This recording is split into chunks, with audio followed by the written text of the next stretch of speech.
Estimados amigos y amigas, muy buenas noches. Como siempre, es un placer y un honor recibirlos en un episodio más de Aprender y Compartir. En esta ocasión con la modalidad de ¿qué sigue después del terreno de juego? Ser profesionista. Y para ello tenemos la amable compañía de tres extraordinarios exjugadores de fútbol americano que en realidad podrían ser la columna vertebral de una gran ofensiva, porque contamos con la compañía de un fullback, de un centro y un receptor abierto. Pero en esta ocasión nos vamos a concentrar sobre todo en su brillante trayectoria profesional. Es para mí un honor contar con la compañía de tres reconocidos médicos, que son además excelentes amigos. Mi querido Úrsulo Juárez, ¿cómo estás? Buenas noches. Buenas noches, mi querido José Juan. Buenas noches, amigos de la fraternidad y público en general. Buenas noches a mis compañeros que me acompañan esta noche. Encantado, Úrsulo. Mi querido Edmundo Uribe, ¿cómo estás? Muy bien, gracias, Chuck. Buenas noches a todos. Encantado, bienvenido. Y por supuesto, nuestro también muy querido Jorge Tokunaga. ¿Cómo estás, Jorge? ¿Cómo estás? Buenas noches. Es un placer saludarlos y la verdad es que Chuck, buenas noches, fraternidad. Bueno, sí. encantado, mi querido Jorge. Y la verdad es que quiero hacer una muy breve referencia de la trayectoria de fútbol de ellos, que afortunadamente ustedes ya pudieron observar en la introducción escrita de este programa. Y como lo mencionaba, obviamente Jorge fue un valiosísimo, extraordinario centro que jugó Liga Mayor con las Águilas Reales de la UNAM y también, por supuesto, con los Pumas de la UNAM, jugando 5 años y teniendo una serie de reconocimientos, por supuesto. También nos acompaña Edmundo Uribe, que fue un muy fuerte fullback, golpeador, que de una característica de entrega muy fuerte, en donde él jugó sobre todo en los Destroyers y después con los Osos de Acatlán y los Pumas de la UNAM.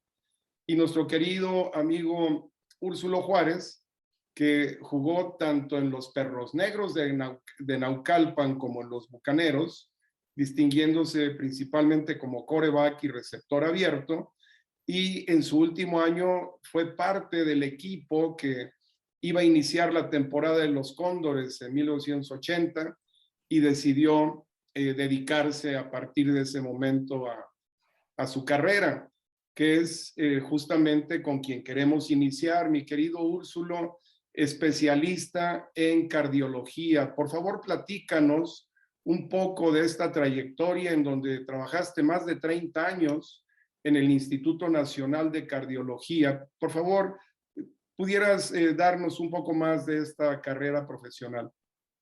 Sí, muchas gracias, José Juan, por invitarme, primero que nada, y compartir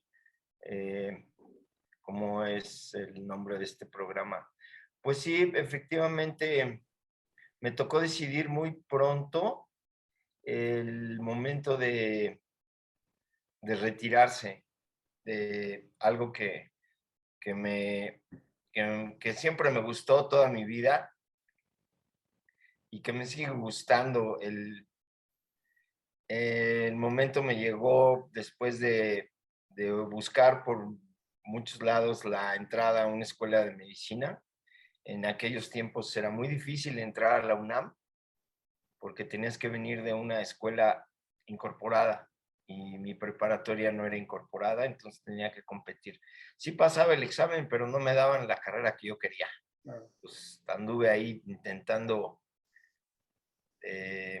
inventar el hilo negro de entrar a una carrera y luego cambiarme, cosa que era imposible. Finalmente me llegó el momento cuando estábamos, pues como tú bien lo dices, en pleno cierre de pretemporada en los Cóndores de la universidad y realmente sí me costó sentimentalmente el haber dejado eso. El sábado pasado, un amigo al cual conoces muy bien, o conocen muy bien, el gran Pepito Neira, le dije, oye, tengo ganas de echarme un tocho allá Claro. en seguirle con el tocho. Me dice, sí, puedes ir a seguir, a ver si arreglas tus frustraciones de no jugar. Y le digo, pues yo creo que es cierto, sí, Claro. sí se paga por eso. Entonces a mí me tocó decidir eso muy pronto y pues sí, luego, pues la carrera es muy pesada, no hay nada más que agregar, es eh, mucho leer y mucho dedicarte, eres el gran ausente en la familia y para llegar primero pues, lo que es los años de la carrera, luego viene la especialidad, en mi caso tenía que hacer primero medicina interna y luego cardiología y luego dentro de esto me subespecialicé en lo que es los cuidados coronarios, en donde tuve la gran fortuna y el orgullo de pertenecer a uno de los mejores hospitales de cardiología de México, que es el Instituto Nacional de Cardiología, fundado por el maestro Ignacio Chávez, ex rector de la UNAM, y por cierto fue quien instituyó el examen de admisión No. dentro de la UNAM, ustedes recordarán. Bueno, y luego pues no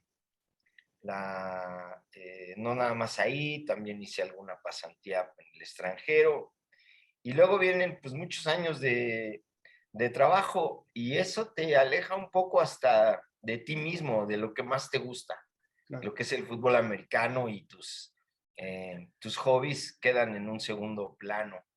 Por Y, supuesto. y yo creo que no hay ningún médico que no haya pasado por lo mismo, ¿no? Pero al final es una carrera que deja muchas satisfacciones, es una carrera que terminas queriéndote y al final, como yo lo veo, que estoy en la recta final de mi carrera, yo soy jubilado Sí. del instituto, ya trabajé ahí 30 años y posteriormente pues ya me dedico siempre he dado clases y ahora me dedico a dar clases y a mi consultorio, pues lo que se llama la medicina privada Sí.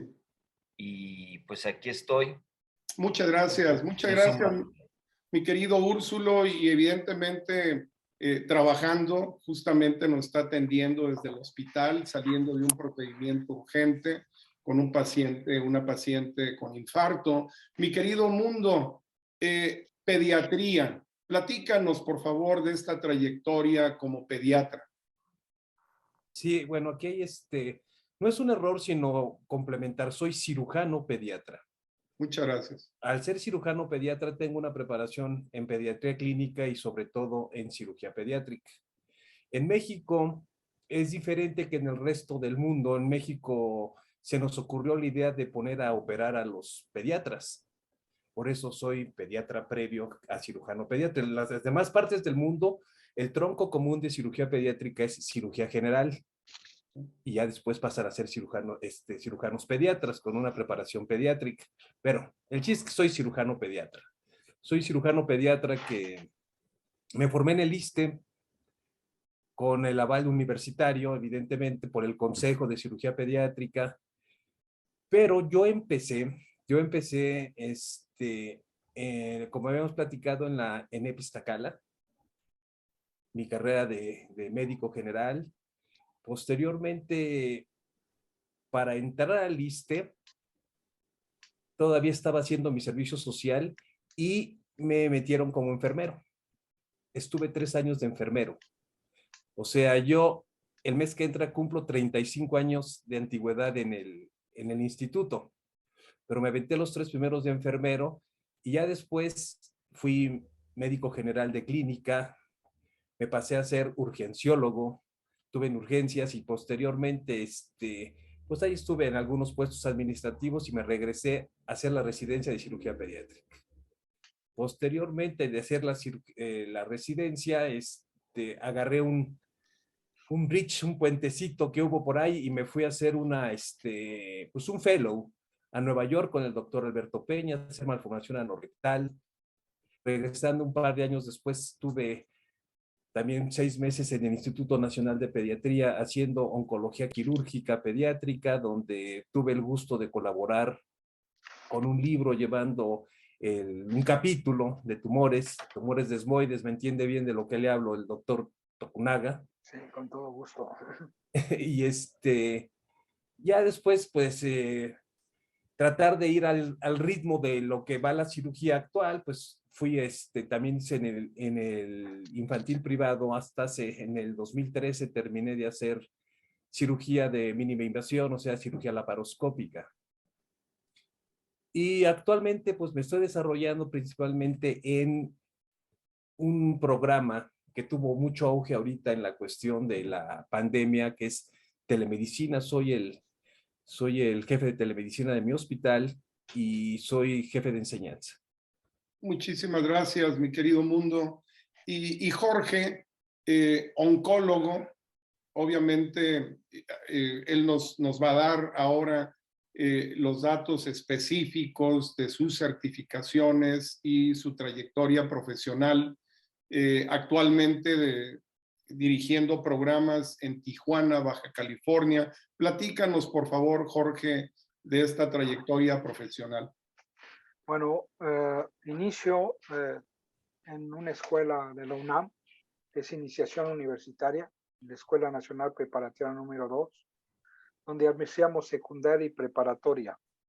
Entonces yo soy de la generación 68, yo entré en el movimiento 68 a la prepa, me tocan varios movimientos universitarios, estando yo joven, chico de edad, que sirvió para mi formación personal, ¿no? Sí, mi formación personal era importante en ese tipo de ambiente.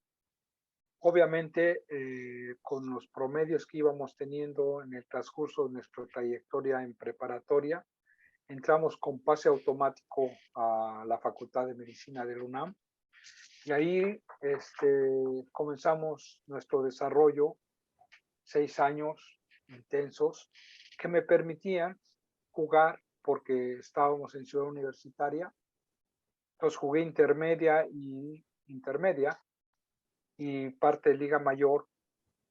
Entonces hace que la facultad sea un símbolo para nosotros, ser universitario desde la secundaria hasta la finalización de la carrera.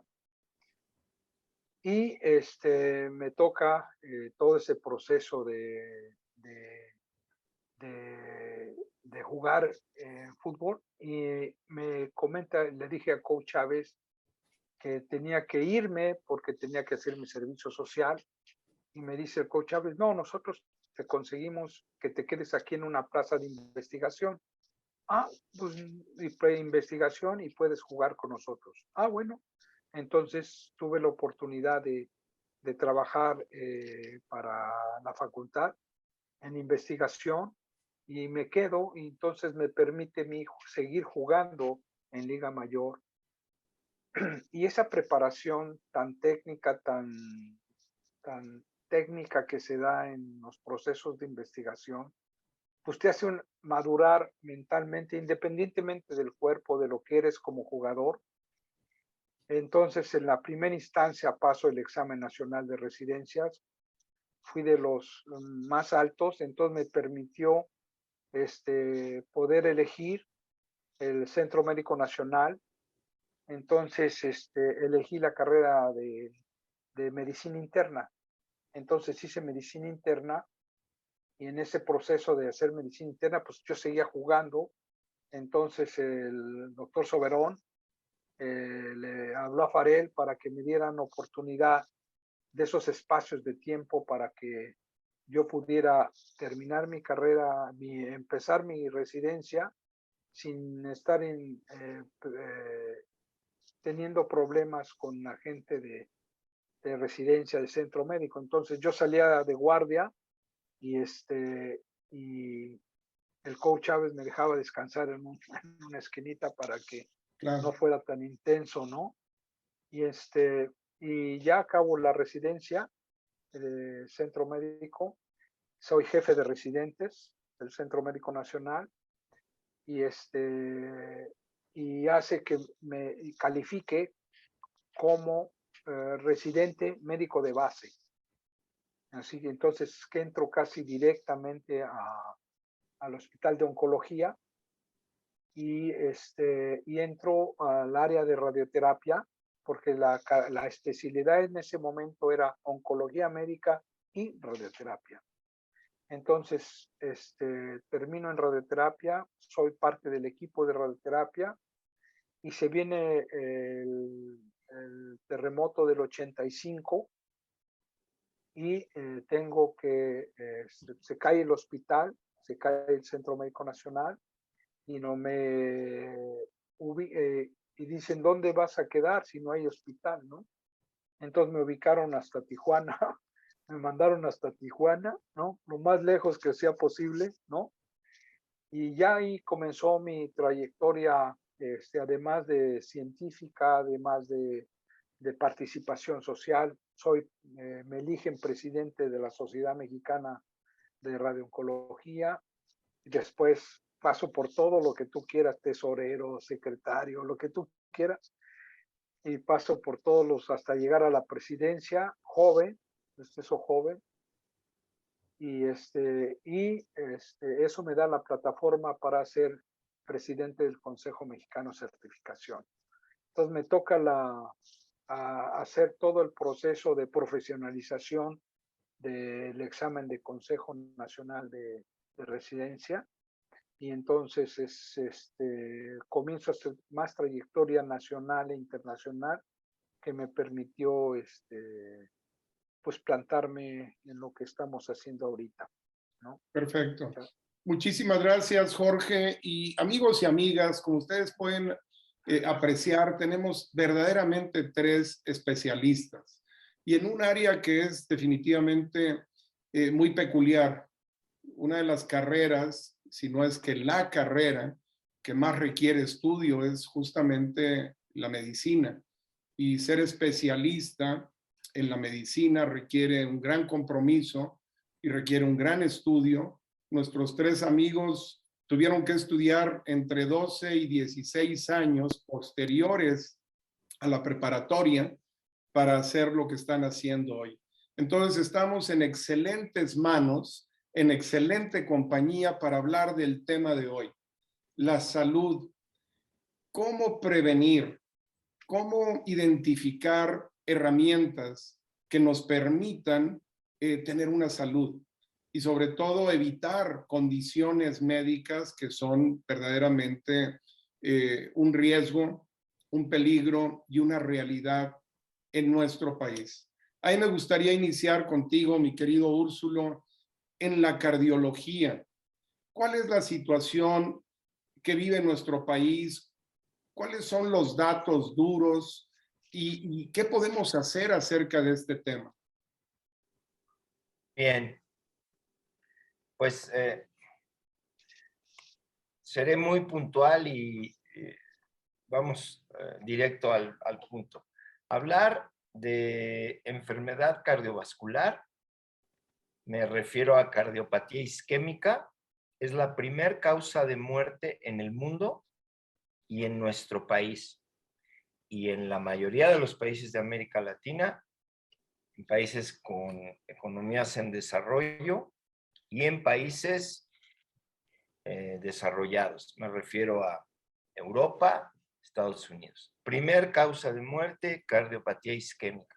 Y después viene diabetes mellitus, y después viene cáncer, después viene SIDA, después viene accidentes en jóvenes, después viene otra enfermedad cardiovascular, que son los eventos cardiovasculares, cerebrales, es decir, dentro de la primera causa de muerte en hombres y mujeres en el mundo es la cardiopatía isquémica. Y si volteamos a ver, ¿por qué hay cardiopatía isquémica en el mundo y en nuestro país? Pues es que se ha dejado de lado o se ha dejado de enfatizar en poblaciones vulnerables, como son los jóvenes, y vamos a referirnos un poco a dónde están nuestros orígenes y los compañeros que dejan de jugar fútbol americano. La gran mayoría de ellos desarrollan cardiopatía isquémica por varias razones. Uno, entran en un sedentarismo absoluto después de haber jugado toda su vida. Dos, entran en un tabaquismo muy intenso. Tres, la mayoría cursan con dislipidemias severas.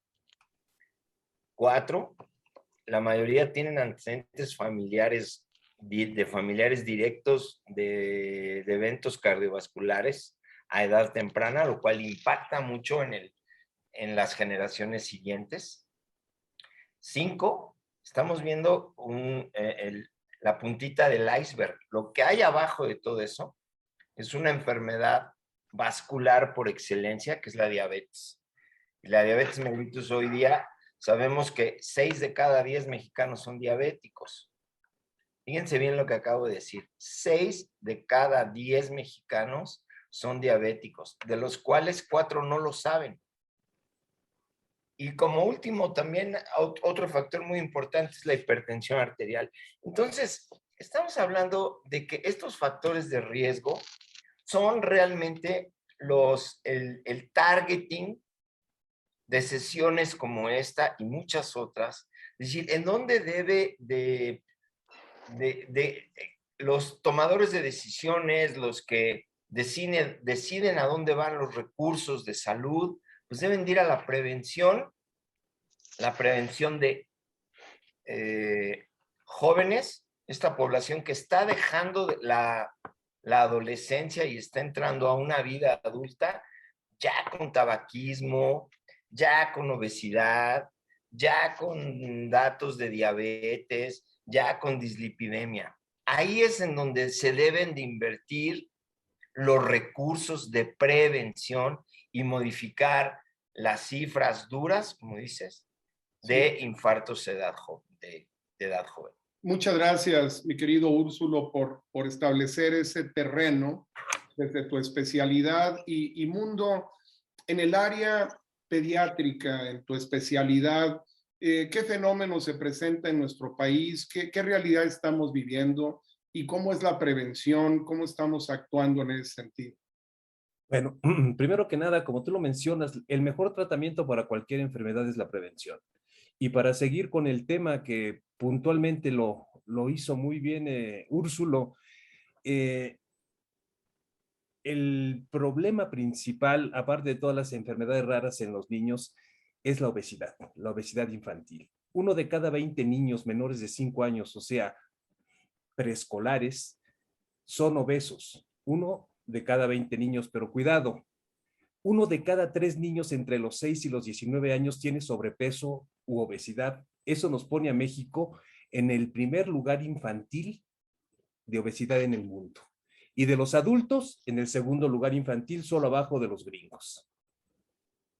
Ahora bien, la pediatría por evolución histórica, por desconocimiento histórico, el paciente pediátrico hasta muy recientemente se empezó a desligar de lo que es la medicina de adultos. Digo muy recientemente porque tiene un poquito más de 100 años de que al paciente pediátrico se le estudia como paciente pediátrico. La medicina es milenaria, pero el paciente pediátrico se empezó a tomar en serio a principios del siglo pasado como tal, como un ente diferente al hombre. O sea que, ¿cómo decirte? Hasta 1930 surgió la American Academy Pediatrics en Detroit, Michigan, con la unión de 35 médicos en Estados Unidos. En 1943, precisamente el 30 de abril, se funda el Hospital Infantil de México, guiado principalmente en aquel entonces por el doctor Gustavo Vaz y el doctor Salvador Subirán. Y en ese momento ponen de director al doctor Federico Gómez, que por cierto, en este momento lleva el nombre del Hospital Infantil de México. Yo recuerdo que va muy desfasada, van desfasados el avance médico pediátrico, al igual que el deporte pediátrico. Yo cuando jugaba en mis infantiles, yo me acuerdo que no sabía Peewit y Millet y después surgió la Bantam, donde metían en pocas categorías muchos grupos de edades.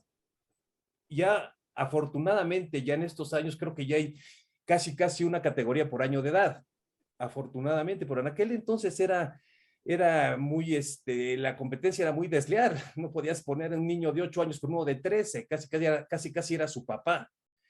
Y eso era parte de la desorganización y pues de la falta de conocimiento del paciente pediátrico. Entonces, el deporte como la pediatría han ido desfasados.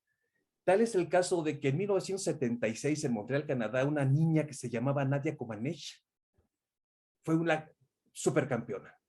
Y todo el mundo se asombró de ella. Todo el mundo nos asombramos de ella. Y qué fabulosa competidora, ¿no?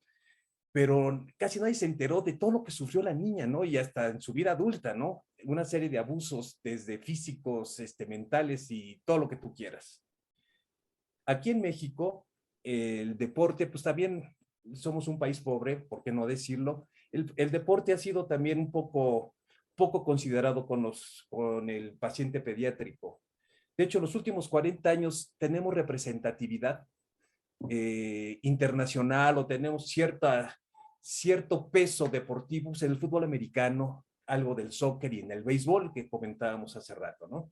Pero tristemente célebre el deporte nacional infantil en México fueron los triquis, un grupo de niñitos descalzos de Oaxaca que jugaban básquetbol. Entonces, sí yo considero que la falta de conocimiento del paciente pediátrico ha influido mucho en este tipo de desfases, ¿no?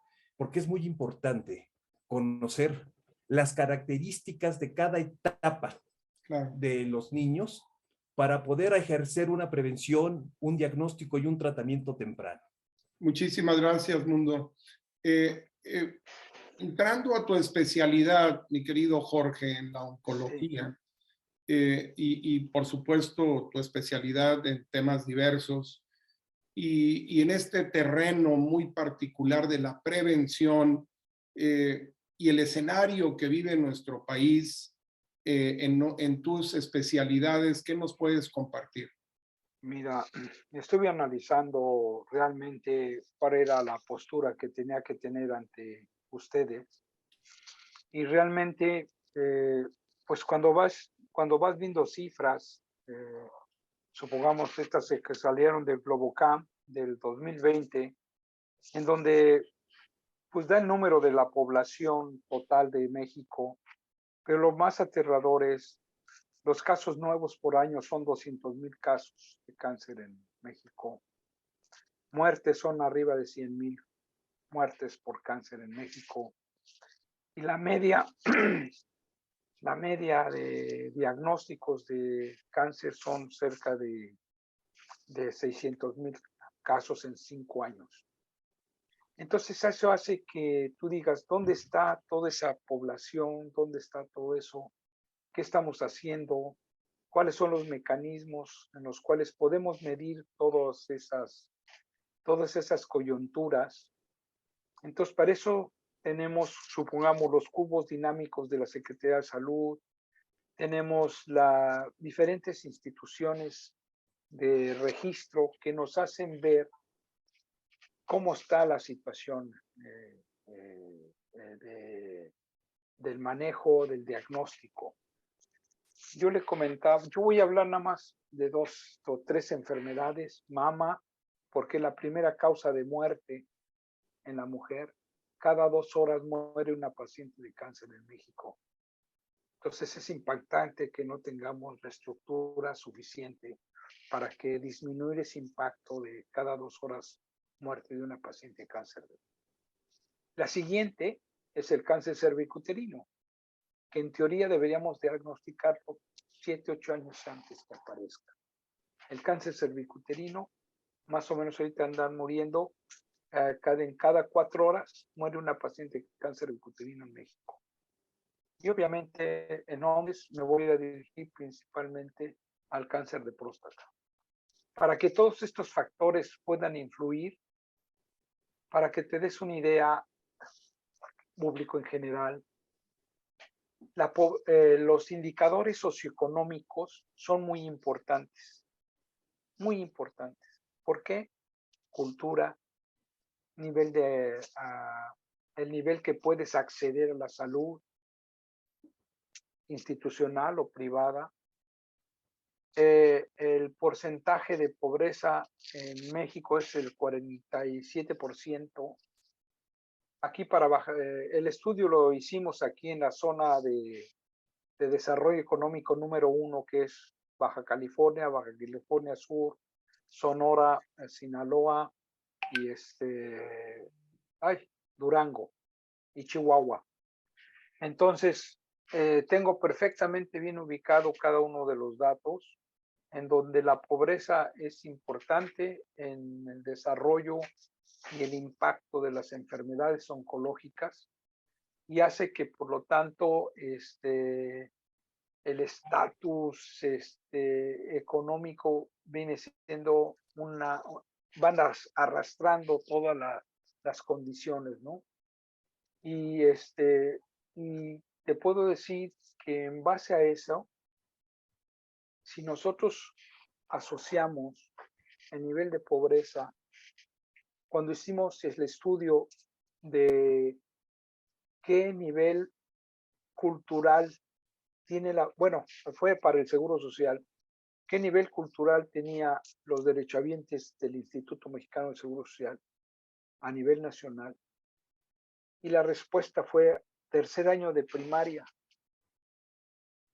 Tercer año de primaria. Entonces ya tenemos pobreza y educación.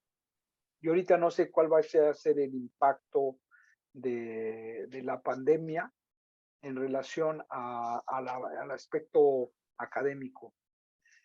Y para que te des otra situación más interesante, impactante, el nivel, la curva ahorita más alta de población para México, para Baja California, es de 27 años. No es gente vieja, no es gente como yo de tercera edad, sino que realmente estamos con un impacto que se va a medir tiempo después, no ahorita. Ahorita estamos viviendo estas cifras que te estoy dando, pero las cifras que vienen hacia adelante, perdón, van a ser mucho más impactantes porque somos una población joven en México, ¿sí? Entonces, ese es un panorama que ahorita así te lo doy así más amplio. Ya después veremos algunos puntos muy sutiles en donde te vas a dar una idea de cómo está esa situación en particular. Muchas gracias, Jorge. Y amigos y amigas, la realidad es que somos un país con una enorme necesidad de atención médica. Y lo que amablemente nos han compartido nuestros compañeros son datos alarmantes que nos preocupan y deben ocuparnos. Y precisamente, Úrsulo, mencionabas tú desde el inicio la necesidad de la prevención, y tanto Mundo como Jorge hablan de este tema tan importante que es el enfoque cultural, educativo. ¿Qué herramientas tenemos a nuestro alcance, Úrsulo? ¿Qué podemos hacer como público en general para trabajar en esta prevención? Bueno, sí, muchas gracias. La pregunta es muy concreta hacia los alcances que tiene lo que ya se comentó. La prevención es el futuro de la medicina, porque es lo que realmente va a impactar en la menor cantidad de enfermos. También se ha hablado de que es la medicina más accesible, pero realmente el hacer una prevención implica una inversión un tanto mayor, porque no es nada más dar la información de forma masiva, sino que también tiene que ser esta información evaluada por los canales adecuados, y una prevención educativa en salud tiene que llegar al centro de la familia. Es decir, recuerdo a mi maestra de español que decía, la educación se mama. ¿Por qué? Porque la educación nace de la familia, de los padres, y la educación en salud debe de ir acompañada de esto. Es decir, decirle a un niño, no comas golosinas ni refrescos. Yo creo que lo primero que hace es que se le olvida en 5 segundos cuando llega a la escuela, y a lo único que tiene acceso es a esto. Entonces, ¿de qué están las autoridades que toman la decisión? ¿Cómo puede ser que un refresco de cola chiquito cueste más barato que una botella de agua? Entonces, de eso estoy hablando. ¿Cómo ser asertivos en esta prevención? ¿Cómo le vamos a decir a una población más grande que el primer alimento debe ser el más fuerte del día? Porque debe de tener proteína, debe de tener algo de carbohidratos, debe de tener cereales, debe de estar balanceado. Si cuando muchos de nuestra población no tienen acceso a esos alimentos. Entonces, no podemos separar lo que debe de ser de una realidad, pero sí tenemos que tener un puente de ponernos en un ajuste a realidad. Jorge tocaba el punto de la educación, el nivel educativo de la población. Entonces, hablar de prevención implica tener cierto nivel educativo, porque por yo mucha información de prevención que le pueda dar a los jóvenes, si no tienen un nivel educativo suficiente que les permita modificar una conducta, no va a poder lograrse. Es decir, vamos a trabajar en el vacío. No se puede separar salud, educación y alimentación. No se puede separar, porque una de ellas implica lo otro. Son 3 aros que están unidos al centro. No sé si me di a entender con este ejemplo. Por supuesto, Úrsulo, y aquí viene otro tema acumulado, que es la economía, que nuevamente es otro tema sustancial en nuestro país, mundo, y cuando nos vamos a la niñez, cuando hablamos de esa etapa tan trascendente que en muchos aspectos determina nuestro futuro desde el punto de vista psicológico, desde el punto de vista motriz, ¿qué hacer para tener una niñez más sana? ¿Qué hacer? Sonaría muy lógico decir que para que no le lleguen tantos pacientes complicados a Úrsulo ni a Jorge, pues es que los pediatras hagan su chamba, ¿no? Pero no es algo tan sencillo. El tratamiento de casi todas las enfermedades complejas y en este caso la obesidad es un abordaje multidisciplinario. No solo el pediatra es el encargado de dar manejo, sino todos los que están involucrados en el ámbito escolar, familiar y gubernamental. Es una enfermedad muy extraña porque se dice que la obesidad está ligada al estilo de vida occidental, pero, oh sorpresa, es más frecuente en estratos socioeconómicos bajos. O sea, dices, es que raro, son pobres, pero son gordos. Pues sí, esa es la rareza de esta patología.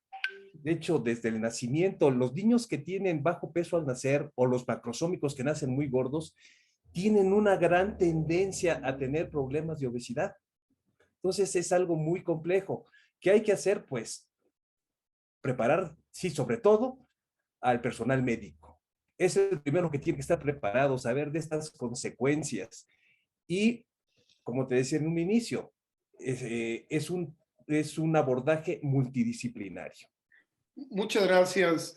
Tocas un tema que por supuesto enlaza con lo que mencionaba Úrsulo en relación al conocimiento, a la preparación, a tener sobre todo información que pueda ser utilizada. Y uno de los grandes espacios de desconocimiento, mi querido Jorge, es la oncología. Tú mencionabas antes 3 de los casos más dramáticos que existen en nuestra sociedad y la gente conoce muy poco de qué es el cáncer, cómo se atiende y si además es algo que podamos prevenir. Mira, es muy interesante la pregunta y pues cada vez me lleno de asombro en saber que no va a haber presupuesto para los siguientes años, no va a haber presupuesto para la salud. ¿Qué quiere decir? Que no va a haber mayor crecimiento hospitales, mayor crecimiento médico. Entonces te voy a dar un poquito de datos en cuanto a la infraestructura de los servicios de salud y nos vamos a ir abriendo un panorama de lo que es la realidad. Estos son datos duros, estos son datos en los cuales es asombroso ver la comparación. Supongamos, para unidades de salud, te voy a hablar por 100,000 habitantes. A nivel nacional es el 11.8 por 100,000 habitantes. Eso fue en el 2005. Y para el 2019 hay 13.5 unidades de salud por 100,000 habitantes. Para nosotros, Baja California, ya no te despliego todos los demás estados, pero voy a hablar de Baja California, es el 5.8 por 100,000 habitantes y creció afortunadamente al 6.7. Casi una década y fracción, nada más creció 1.2 de unidades de instalación médica. Consultorios. México hace en el 2005 26.7 consultorios por 100,000 habitantes. Para el 2019, 2015 consultorios. No, 32.6, perdón. 32.6 consultorios por 100,000 habitantes. Para Baja California es 14, hace en el 5 y 18.8. Entonces sí subió 4.4 consultorios en más de una década. Entonces para nosotros es un impacto muy importante. Para ver las enfermedades ginecológicas, mama y cervicuterino, pues ¿qué tenemos que ver? Ginecólogos, nada más. No oncólogos, ginecólogos, para que nos hagan el diagnóstico temprano. Pues para nivel nacional es el 1.5 ginecólogos en el 2005 por 100,000 habitantes. Afortunadamente bajaron al 1.7 por 100,000 habitantes en el 2019. Entonces, ¿quiénes hacen los diagnósticos? Mama y ginecológico, es mi pregunta. Entonces, para Baja California es un impacto rudísimo, es el 0.5%, 0.5 por 100,000 habitantes. Afortunadamente subimos a 1 por 100,000 habitantes. Y los urólogos, que son los que hacen el diagnóstico de próstata, dice mal el dedo, pero Sí. Perdónenme, es que ellos por supuesto, es una práctica universal y bueno, los hombres de cierta edad como nosotros Ajá, tendremos que ir conociendo que así es. sí. Entonces, a nivel nacional es el 0.1 por 100,000 habitantes y afortunadamente subió al 0.2. Y para Baja California fue el 0.2 en el 2005 y subimos al 0.1. Ya no te digo de los oncólogos, ahora sí, los que vamos a tratar el cáncer. A nivel nacional, el impacto de número de oncólogos por 100,000 habitantes es el 0.2. Y afortunadamente, para el 2019, siguió manteniéndose el 0.2. Wow. Y para Baja California es el 0.1 y bajó al 0.2 para el 2019. Se van haciendo viejos, van falleciendo algunos. Sí. Entonces, por eso te comento que estas son cifras tomadas del sector de los cubos dinámicos de la Secretaría de Salud para poder evaluar todo este impacto que tiene para nosotros, ¿no? La infraestructura de salud es importante. Por supuesto, y estamos viendo, amigos y amigas, un escenario que involucra educación, cultura, usos, costumbres, economía, tasas de población, tiene que ver con infraestructura, tanto pública como privada. Es muy complejo. Y aquí yo quisiera preguntarles a los tres, Mundo, Jorge y por supuesto Úrsulo, ¿qué puede hacer el público en general? ¿Cómo podemos nosotros desde nuestra casa, desde nuestra habitación, desde nuestro espacio cercano, inmediato, algo para ayudarnos como individuos, como familia, ante este escenario, sabiendo que en algunas comunidades el acceso a la salud es muy difícil o inexistente desde el punto de vista institucional, o que hay causas económicas que impiden ver especialistas? Desde el punto de vista más básico, ¿cómo nos ayudamos en la prevención de las especialidades que ustedes tienen? El que guste, adelante. Adelante, Mundo. Pues ahora sí que regresando a lo básico, promover el ejercicio, promover el deporte. Sabemos que el deporte, el ejercicio físico favorece el crecimiento físico y mental. Puede corregir problemas de salud como problemas ortopédicos, estimula el sistema inmunológico, crea hábitos saludables, enseña responsabilidad y respeto. También podría decir que a nivel psiquiátrico ayuda a superar la timidez, favorece el trabajo en equipo, ayuda a reducir el estrés, aumenta la autoestima y hace que los niños, que los jóvenes entiendan el valor del esfuerzo, se someten a entrenamientos, imprimen esfuerzo y obtienen resultados positivos. Esa es una experiencia de vida muy buena que les sirve desde etapas tempranas y sobre todo pues evita el sedentarismo y el mal gasto del tiempo, entre otras muchas cosas del deporte.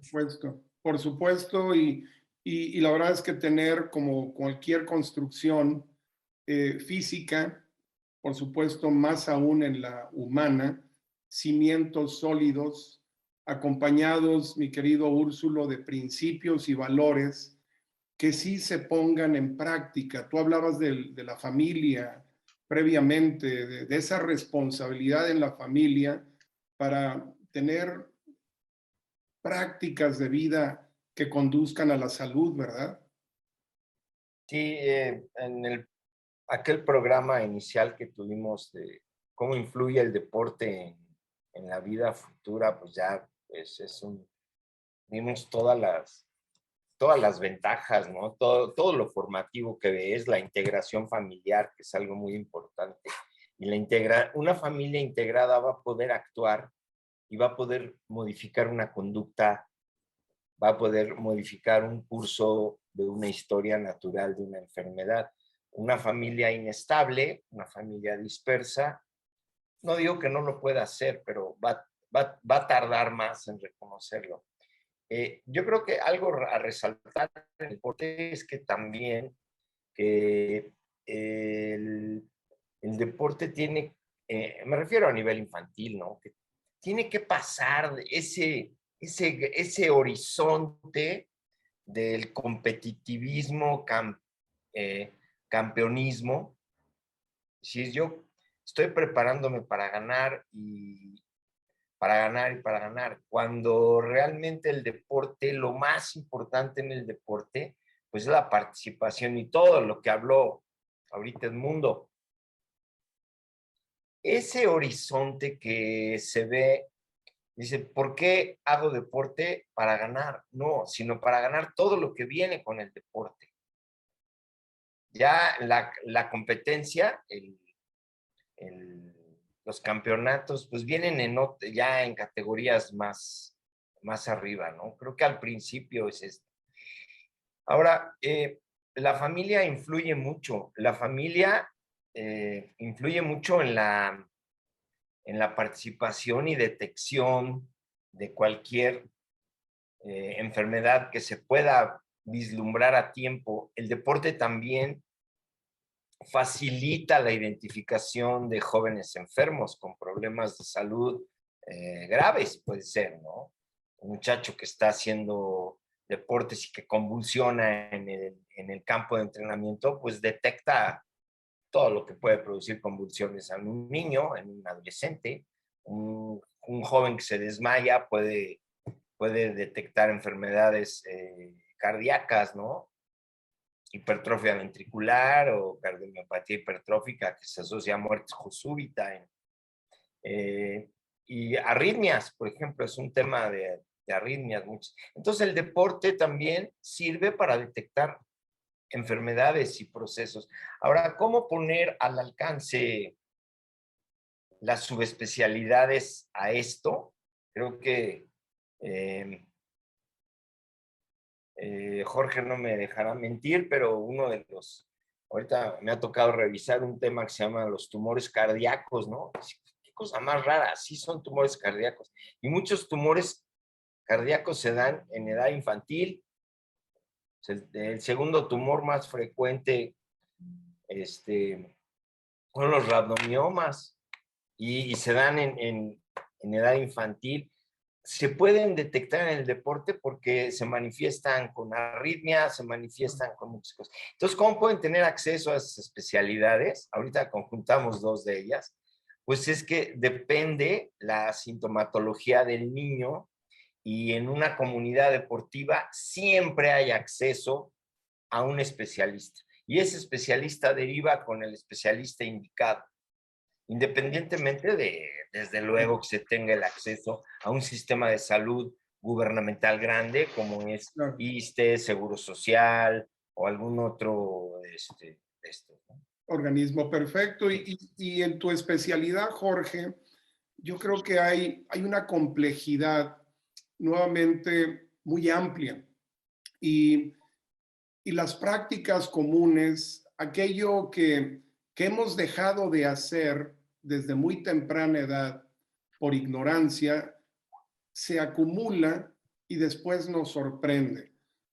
¿A qué me refiero? Ninguno de nosotros fue en general enseñado adecuadamente, entrenado a respirar. Vamos respirando por necesidad más que por convicción y desarrollando técnicas de salud mental, de alineación con nuestro espacio, con la comunidad. Tú tienes en tu origen, porque eres de un origen japonés, ya integrado una cultura mexicana y japonesa que tiene prácticas de armonía espiritual, física y social. ¿Cómo esto aterriza al prevenir, al tratar la especialidad que tú practicas? Mira, chat, público, estaba en el análisis del por qué. Voy a regresar un poco a la educación. Cuando hicimos el análisis precisamente de lo que tú estás comentando, nos reunimos los sociólogos del IMSS y nos sentamos para ver cuáles eran las estrategias que debíamos hacer para llegarle a esa gente, cómo les llegábamos, ¿no? Ahí fue cuando conocí el nivel académico del tercer grado para toda la población IMSS. Hacía que era muy difícil que la gran mayoría de la gente no podría leer. Entonces tus comunicados no los iban a leer. Es por eso que tú puedes ver que casi todo tócate y pálmate, y son puros monitos, son puras figuras. Entonces vimos que las figuras o los monitos eran la forma de que la gente podía entender qué es lo que tú querías mandar como mensaje. Entonces, por eso ves que casi todos los panfletos o todos los folletos en relación a los diagnósticos para el cáncer son en monitos, ¿sí? Al igual ahorita lo del para el COVID, pues eran monitos, ¿no? La esferita y todo. Pero para irnos más que nada a la parte medular, tranquilamente. Detección oportuna de cáncer de mama. La Asociación Americana dice que la palpación no sirve para nada, que realmente el 15-20% de los errores en manejo inicial con las pacientes de mama son en esos errores a la palpación, que es que intuyes tú que es maligno, más no tienes. Si nosotros que tenemos el entrenamiento, nos es muy difícil con la pura palpación definir, ¿no? Entonces, la metodología, pues para nosotros un ultrasonido mamario y una mastografía es un procedimiento básico. Hay todavía 10 formas de ver la mama a llegar a diagnósticos de 1 o 2 milímetros. Entonces, eso sí es curación. Pero obviamente que las personas que llegan al acceso para esta información, pues tienen un nivel cultural, económico, educativo más alto. Otra pregunta. Cáncer cervicuterino. Un tumor que es generado por un virus que se llama virus del papiloma humano. 99% de certeza. Es por transmisión sexual, punto. No hay de otra. El Papa Nicolau que hacen a la mujer, que todo hace. ¿Sabes el margen de error que tiene? Margen de error es el 50%. Entonces, es muy alto el error. Entonces, nuestra metodología diagnóstica tiene 50% de error. Obviamente que para los países de desarrollo es el Papa Nicolau líquido. Llega al 98% de. Por eso en Estados Unidos no hay, en Europa no hay, pues porque tienen el método para hacer diagnóstico. Y para cáncer de próstata, nada más ahorita quería yo ver aquí, nada más un dato rápido. ¿Sabes cuántos radiólogos hay por 100,000 habitantes? 2. Y 2 hace el 2005, y ahorita afortunadamente subieron 3.9 por 100,000 habitantes. Entonces, no hay infraestructura médica para hacer el diagnóstico del cáncer de mama. Entonces, te vas a esperanzar a que el urólogo te toque y te diga, no, si tienes pero ¿qué margen de error tiene él? Entonces, claro que hay mucha certeza, ¿no? Pero esa es una situación que, por eso te decía, con 3 enfermedades nos da un panorama del impacto que se tiene.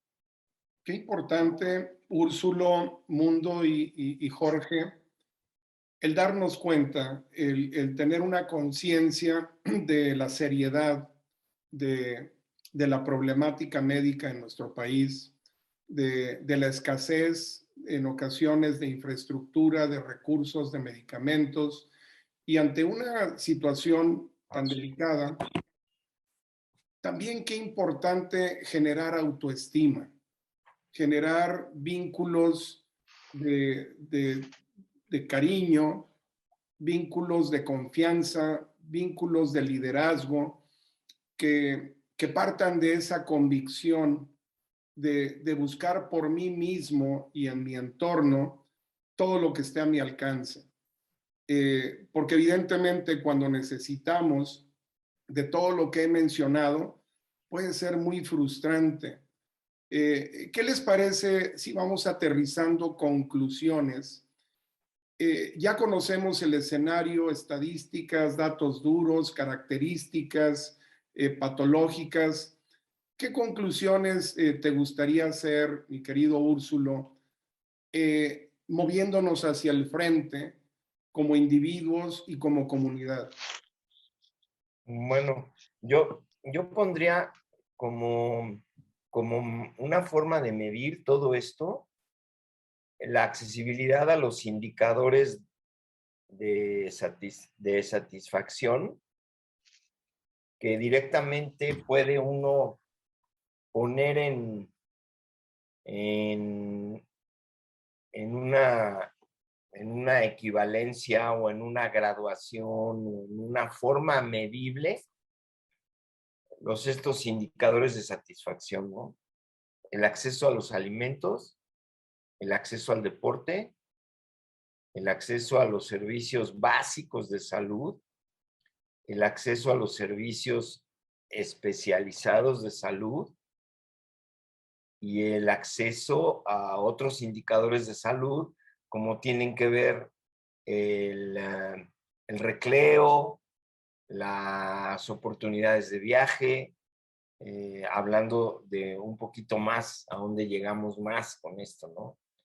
Pero si no tenemos cubiertas las necesidades primarias, puesto desde la perspectiva de indicadores de satisfacción, indicadores de salud, yo creo que va a ser difícil avanzar si no tenemos una manera de evaluarlo tan, digamos que tan tangiblemente como estos indicadores, ¿no? Los indicadores de salud pueden ser tan básicos como una casa con todos los servicios, recursos, agua, luz, etcétera, agua potable. Todo eso va a formar los cimientos de lo que vamos a hablar en segundo lugar. Muchas gracias. Sí. Hasta ahí lo dejaría. Muchas gracias, Úrsulo y Mundo. Evidentemente, en tu especialidad, el sentar esas bases, el estimular, el generar un ambiente de confianza, un ambiente de cuidado, de verdadera atención, es fundamental, ¿verdad? Sí, claro que sí. En relación también lo que, como comenta Úrsulo, a los niños hay que forjarles los satisfactores de vida. Ellos van a decidir posteriormente qué les gusta y qué no les gusta, qué les conviene y qué no les conviene, pero sí es muy importante tratar de encaminar a los niños hacia unos satisfactores de vida positivos, buenos. Hay que pugnar, hay que dar el ejemplo, regresando a la obesidad. No puedes poner un niño a dieta si su mamá es una persona de 120 kilos o el papá igual, ¿no? Entonces, por mucho que esté de dieta, el niño ve comer a los papás y pues va a romper la dieta. Ese es un ejemplo burdo, pero hablamos de la lectura, hablamos del deporte, hablamos de la forma de comportarse el día con día de la familia. Entonces, yo me quedaría con la base de la prevención son los buenos principios. Muchas gracias, Mundo. Y evidentemente, Jorge, hablábamos antes de esta crisis diagnóstica y de las herramientas para diagnosticar. Y por otro lado, estamos enfrentando un siglo donde la salud mental está siendo uno de los grandes temas, y en la especialidad que tú tienes, un acompañamiento empático, un acompañamiento que genere paz, es muy importante. ¿Cómo lograr acompañar a estos pacientes de cáncer con herramientas que les proporcionen espiritualmente un balance y en términos generales paz? Mira, para eso venía yo casi en el sentido de tratar de concretar aquí. Eh, eh, Fui perseverante, no me quedé nada más en leer los datos. Entonces comencé a tocar la puerta, ¿no? Me acordé de Von Phillips, del entrenador de los Houston Oilers, ¿no? Sí. Dice, yo toco la puerta, si no toco la que no me la abren, la voy a patear para que me la abran, ¿no? Entonces comencé a tocar puertas y a patearlas también, ¿no? Y otra gente del fútbol americano, que también lo conoces, Miguel Ángel Uresti, que fue capitán de Pumas, capitán de Águilas Reales, ¿no? Me oye, me escucha, y comenzamos a crear todo esto que estamos creciendo alrededor de esto. Entonces decimos, no nos vamos a quedar nada más con leer y abrir la boca y hablar y en televisión, en la radio, no. Vamos a concretar. Entonces ahorita hemos trabajado en estos últimos 2 años, 3 años, en un proyecto precisamente que se llama el Instituto Translacional Oncológico de Baja California, en donde va a tener toda la infraestructura de Precision Cancer, se llama una infraestructura de precisión. Aquí nos bochamos un poquito porque Claro.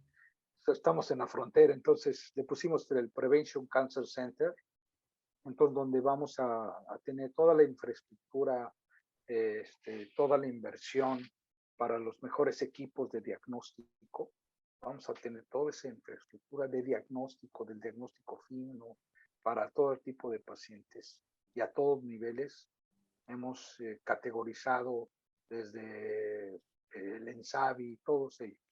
INSABI hasta los que pagan y hasta turismo médico. Entonces hace que nuestro proyecto ya hace 2 semanas ya nos entregaron el terreno, son 3,600 metros cuadrados de terreno, donde ya estamos ahorita, ya afortunada firme de Monterrey nos hizo el favor de darnos los créditos tanto en moneda nacional como en dólares para hacer todo este proyecto. Este proyecto estás invitado a la inauguración y estamos contratando una empresa americana para que en 110 días nos entregue la parte ruda que es la parte de radioterapia, que es la más compleja. En 110 días nos lo van a tener. Por eso te digo, te invito para que lo veas en así terreno y luego ya cuando ya esté la estructura en 110 días. Encantado. Entonces, estamos en ese proyecto. Muchas gracias, Jorge. Y amigos y amigas, ustedes saben que evidentemente nuestra conexión, la de nuestros queridos amigos y un servidor, ha sido el deporte, ha sido el fútbol americano y ha sido el privilegio y la bendición de poder terminar nuestras carreras y después continuar nuestra vida profesional con un espíritu que emana de esos principios y valores del deporte y que nos han permitido mantenernos con un cierto nivel de salud. Como lo han comentado los compañeros, la práctica deportiva va más allá de solamente el aspecto físico-atlético. Tiene que ver enormemente con el aspecto mental, con el aspecto psicológico y evidentemente con el aspecto relacional y social. Sin duda, el tener un espíritu de deportista, el tener un espíritu de trabajo en equipo, de enfrentar nuestra realidad, independientemente de las circunstancias, con una fe, con una convicción de que podemos salir adelante, nos puede también ayudar a enfrentar condiciones de salud que son desafortunadas y en muchos casos muy difíciles. ¿Qué les parece, mi querido Úrsulo, Mundo y Jorge, si utiliza cada uno de ustedes un pequeño espacio para dar un contacto, para que la comunidad que amablemente nos acompaña pueda acudir con ustedes para una orientación gratuita? Empezamos contigo, mi querido Úrsulo. ¿Qué contacto quisieras ofrecer esta noche? Bien, pues mi contacto es el más accesible, es mi correo. No sé si lo pueda transmitir por aquí o lo digo. Aunque lo menciones, se queda grabado. Mi correo es ujuarez@webmedica.com.mx. En Facebook también, ujuárez. Y pues un teléfono de contacto en donde muchos amigos y exjugadores he tenido oportunidad de pues, orientarlos cuando tienen algún problema de tipo cardíaco, ¿no? Es 55 56 52 33 16. Mis asistentes contestan el teléfono, aún sea día festivo o de fin de semana, y ellas valoran la urgencia para ponerme en contacto de inmediato. Muchísimas gracias, Úrsulo, perdón, mi querido Mundo. No sé si se vea, si se alcance a ver aquí. Si lo subes más, un poquito, ahí está. Vamos a ver exactamente qué dice. Uribar, de Uribe Vargas, uribar25@hotmail.com, y mi teléfono que es 55 52 17 7864. Muchas gracias, Mundo. Mi querido Jorge. Yo estoy como el Mundo que se aferra al fútbol americano. El mío es fácil. Toku con K de kilo. Toku Eagle por águila, ¿no? tokueagle@gmail.com. Es la forma más cómoda de contactarse conmigo. Excelente. Y tenemos un minuto de cierre con una pregunta idéntica para los tres. Y esta vez voy a invertir el orden, iniciando con mi querido Jorge. En un minuto, Jorge, ¿qué te apasiona de tu profesión? Pues la medicina, el proyecto de hacia el futuro es una especialidad que todos los equipos más caros están en radioterapia. Todos los equipos de mayor innovación están en radioterapia. Y ahorita, pues ojalá en unos años tenga yo protones para el manejo para darles una oportunidad a estos pacientes. Que así sea. Excelente, mi querido Mundo. ¿Qué te apasiona de tu profesión? Ser parte de la formación de los futuros mexicanos. Extraordinario, excelente. Mi querido Úrsulo, la misma pregunta. ¿Qué te apasiona de tu profesión? Voy a ser muy puntual lo que acabo de hacer.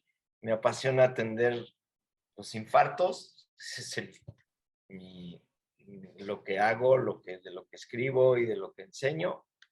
Es atender un infarto y sacarlo adelante. Eso me apasiona. Igual que nos apasionó atrapar un pase, hacer una tacleada, hacer el esfuerzo en equipo y buscar la victoria. Anotar. Principios, por supuesto. Buscar la victoria con principios, con valores, con convicciones, buscando el bien común, con honor. Y definitivamente, amigos y amigas, esta fraternidad de profesionistas del fútbol de México tiene esa intención de acercarnos a la comunidad agradecidos, bendecidos de haber practicado este bello deporte y de haber tenido acceso a la educación profesional y poder hoy continuar ese compromiso con nuestra comunidad. Entonces, este programa que tiene el capítulo de después del terreno de juego que sigue, ser como estos extraordinarios profesionistas. Ha sido un verdadero placer y un honor contar con la compañía de todos ustedes y por supuesto con la de estos tres extraordinarios médicos, Edmundo Uribe, Jorge Tokunaga y Úrsulo Juárez. Ha sido un placer, confiamos en que por favor los contacten y que nos contacten en términos generales porque queremos estar muy cerca de ustedes. Mientras tanto, los invitamos a que nos acompañen nuevamente la próxima semana, donde tendremos un episodio más de Aprender y Compartir. Mundo, Jorge, Úrsulo, muchísimas gracias y muy buenas noches.